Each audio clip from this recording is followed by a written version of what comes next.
Сәлеметсің бе балақай? Сауат ашу негіздері сабағына қош келдің. Бүгін біз сөз тақырыбымен танысамыз. Өткен сабақта дыбыстар тақырыбымен танысқанбыз. Видеоны көрмеген болсаң, сілтемемен өтіп қарап көр.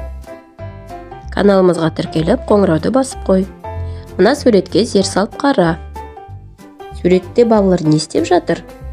Ойыншықтарды атап шығайықшы. Бұл не? Жүк көлігі, машине, қуыршақ, паровоз, доп,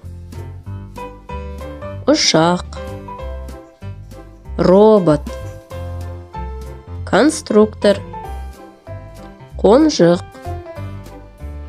динозавр.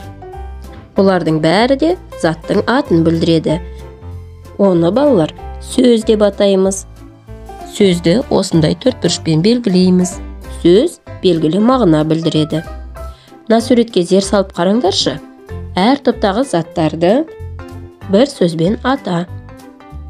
Жабайы жануарлар, ыдыс аяқ, оқу құралдары, бұл жәндіктер, бұл киімдер, ал бұл музыкалық аспаптар. Сәйкестендір.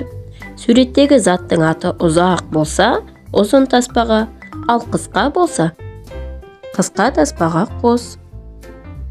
Доп, көзілдірік, тікұшақ, үй, орындық, ат, шие, асқабақ, құлпынай, жүгері, гүл.